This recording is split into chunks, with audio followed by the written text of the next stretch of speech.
வணக்க மக்களே, welcome to the பென்சர் show. இன்னைக்கு ஷோல நம்ம பார்க்க போறது கெனடி அப்படின்ற ஹிந்தி மூவியோட ரிவ்யூ. இந்த படம் ZEE5 OTT ஆப்ல அவைலபிளா இருக்கு. அனுராக் கஷ்யப் தான் இதை டைரக்ட் பண்ணிருக்காரு. இந்த படத்துக்கு ஏன் கெனடி அப்படின்னு டைட்டில் வச்சாங்கன்னா, நம்ம சியான் விக்ரம் இருக்கார்ல, அவரோட நிக் நேம் தான் கெனடி. இந்த படத்தை அவர் எழுதும் போது சியான் விக்ரம மைண்ட்ல வச்சுட்டு தான் எழுதியிருக்காரு. பட் இந்த படத்தை அவரால் பண்ண முடியல. ஸோ ராகுல் பட் தான் இதுல லீட் கேரக்டர் பிளே பண்ணிருக்காரு. இந்த படம் ஒரு எக்ஸ் காப்போட லைஃப் அப்படின்ற தீம்ல நகரக்கூடிய கதை.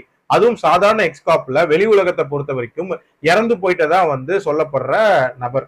அந்த நபரோட பேர் தான் கெனடி. பாஸ்ட்ல இவரோட பேர் உதய் ஷெட்டி. இவர் ரஷீத் அப்படின்னு சொல்லப்படுற மும்பை கமிஷனருக்கு கீழே சில வேலைகள் பண்ணிட்டு இருக்காரு. அதாவது அவரோட அரசியல் ஆதாயங்களுக்காக நிறைய கொலைகள் பண்றது, பர்சனல் ஃபேவருக்காகவும் பண்றது, இப்படின்ற மாதிரி நிறைய விஷயங்கள் பண்ணிட்டு இருக்காரு. சோ எதுக்காக இந்த கொலைகள் பண்றாரு, எதுக்காக இவர் அண்டர் கிரவுண்ட்ல வாழ்றாரு, பாஸ்ட்ல இவரோட வாழ்க்கையில நடந்த சம்பவங்கள் என்ன, டுவர்ட்ஸ் தேண்ட் இவருக்கு என்ன ஆகுதுன்ற மாதிரி நிறைய விஷயங்களை சொல்லக்கூடிய ஒரு படம் தான் இந்த படம். எனக்கு இந்த படத்துல பிடிச்ச விஷயமே, இந்த படத்தோட லீட் கேரக்டரை ஒரு பயங்கர ப்ரூட்டலா, அதுவும் ஈவு இறக்கமே இல்லாத ஒரு நபரா டிசைன் பண்ணது அப்படின்னே சொல்லலாம்.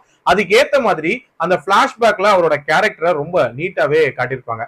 அண்ட் பிரசன்ட்லயுமே பாத்தீங்கன்னா அவர் பண்ணக்கூடிய கொலைகள் அப்படின்றதெல்லாம் எனக்கு வழக்கே இல்லாம பண்ணிட்டு இருப்பாரு அப்படின்னே சொல்லலாம். அதே நேரத்துல இவர் பண்ணக்கூடிய சில முக்கியமான கொலைகளுக்கான அந்த கனெக்ஷன் அப்படின்றதையுமே ரொம்ப நீட்டா எஸ்டாப்ளிஷ் பண்ணிருப்பாங்க.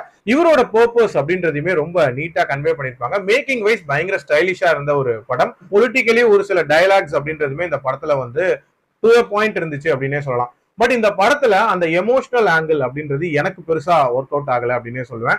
அதே மாதிரி அந்த பொலிட்டிக்கல் சைட் நடக்கக்கூடிய அந்த டிராமா அப்படின்றதுமே அந்த அளவுக்கு இந்த கதைக்கு பெருசா கான்ட்ரிபியூட் பண்ணல. சன்னி லியோனோட ரோலுக்கான ஸ்கோப் அப்படின்றதுமே இந்த கதையில கம்மியா தான் இருந்துச்சு. இது மாதிரி சில பிரச்சனைகள் இருந்தாலும் ஓவரால் இந்த படம் கண்டிப்பா ஒன்ஸ் ட்ரை பண்ணி பார்க்கலாம். என்னோட ரேட்டிங் 3/5.